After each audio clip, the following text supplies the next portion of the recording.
তুমি কারোর সাথে মিট করতে যাচ্ছ, তোমার নাক থেকে চুল উকি দিচ্ছে। তুমি কারোর সাথে কথা বলছো, তোমার দাঁতে পালং লেগে আছে। তুমি বলো, এরপরও তুমি বলবে যে লুকস ম্যাটার করে না? তুমি কি সত্যি কনফিডেন্ট ফিল করবে? সামনের মানুষটি তোমাকে নিয়ে কি ভাববে? আজ আমি কথা বলবো tips to groom yourself at home. Number 1, clean yourself everywhere. Yes, তুমি ঠিক শুনেছ। নিজের প্রত্যেকটা বডি পার্টকে কিন্তু সুন্দরভাবে নিখুঁতভাবে ক্লিন করা উচিত। আমরা এমনিতেই সবাই দিনে একবার তো স্নান করি। আমি ধরে নিচ্ছি যে হ্যাঁ, একবার স্নান করি, কিন্তু সামারেও কিন্তু আমাদের স্নান করতে হবে, প্রয়োজনে 2বার স্নান করতে হবে। এতে আমাদের শরীর অনেক ভালো থাকবে, তুমি অনেক পরিষ্কার থাকবে। Number 2, brush your teeth. আমরা প্রত্যেকে ব্রাশ করি, তবে অনেকেই দিনে 2বার করে ব্রাশ করি না।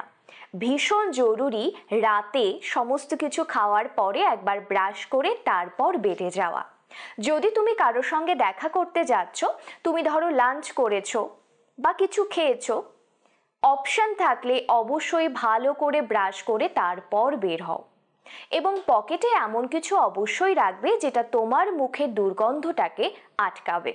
কথা বলার আগে কাছে গিয়ে কনফিডেন্টলি তাহলে তুমি কথা বলতে পারবে। নাম্বার 3, সামার চলে এসেছে, আমাদের সানস্ক্রিন তো ইউজ করতেই হবে, মাস্ট। আর কি করতে হবে? আমাদের স্কিনকে ফ্রেশ দেখানোর জন্য, ফ্রেশ লাগার জন্য দিনে 2বার থেকে 3বার কিন্তু আমরা ফেস ওয়াশ করব। ফেস ওয়াশ দিয়েই ক্লিন করতে হবে এমনটা নয়, ঠান্ডা জল দিয়েও কিন্তু আমরা মুখটাকে ধুয়ে নিলে অনেক বেশি ফ্রেশ লাগবে। যাদের পসিবল নয় জল দিয়ে বারবার মুখ ধোয়া, তারা কিন্তু সাথে ওয়াইপার অবশ্যই রাখবে, প্রয়োজনে ফেসটাকে ক্লিন করে নেবে। Number 4, clean your feet. Yes, আমরা অনেকেই কিন্তু পা খোলা জুতো পরি। সেক্ষেত্রে কি হয়, আমরা একটু হাঁটাহাঁটি করলে ধুলোবালি লেগে পায়ের উপরে মোটামুটি একটা আস্তরণ পড়ে যায়। তাহলে আমাদের সাথে হয় ওয়াইপার রাখবো, না হলে জল দিয়ে পাটা ধুয়ে নেব। বেস্ট অপশন ওয়াইপার দিয়ে পাটা ক্লিন করা। খড়খড়ে নোংরা পা দেখলে তোমাকে কেউ আর যাই বলুক ক্লাসই বলবে না। Number 5, facial hair. এই পয়েন্টটা স্পেশালি মেয়েদের জন্য। আমাদের প্রত্যেকেরই কম বেশি মুখে ফেসিয়াল হেয়ার থাকে, অনেকের আপার লিপটা বেশ মোটা থাকে। তো এক্ষেত্রে আমাদের ফেসের ফেসিয়াল হেয়ার যদি বেশি থাকে, সেটা কিন্তু ক্লিন করা জরুরি। ক্লিন করলে তোমাকে দেখতে ভালো লাগবে, ক্লিন করলে তোমার ফেসে মেকআপও ভালো বসবে। আপার লিপটা অলওয়েজ থ্রেডিং করেই ওঠাবে, সেখানে কিন্তু রেজার ইউজ করবে না। অনেকের মনে হতে পারে যে ফেসিয়াল হেয়ার যদি আমি রিমুভ করি, তাহলে কি আমার এই লোমগুলো মোটা হয়ে উঠবে? ছেলেদের মতো মোটা হয়ে দাড়ি উঠবে না। আর অবশ্যই আইব্রোটাকে কিন্তু সুন্দর শেপ করে রাখবে, সুন্দর করে ট্রিম করে রাখবে, যাতে দেখতে তোমাকে একদম ক্লাসি লাগে। নাম্বার 6, অবশ্যই সাথে একটা ছোট্ট মিরর রাখবে। আর যখনই বাড়ি থেকে বেরোবে, আমরা আয়নায় সবাই মোটামুটি মুখ দেখি, কিন্তু যখন কারোর সাথে দেখা করতে যাচ্ছ বা কোনো অকেশনে যাচ্ছ, পকেট মিরর দিয়ে নিজেকে একটু ভালো করে চেক করে যাবে, তাহলে কিন্তু অনেক কনফিডেন্ট ফিল তুমি ভেতর থেকে করবে।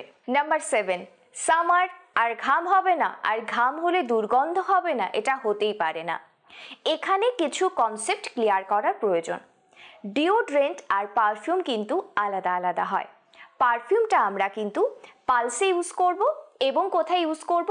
আমাদের ড্রেসেও ইউজ করতে পারি। এবারে আসবো ডিওড্রেন্টের কথা। সেটা কিন্তু 3 রকম ফর্মে হয়।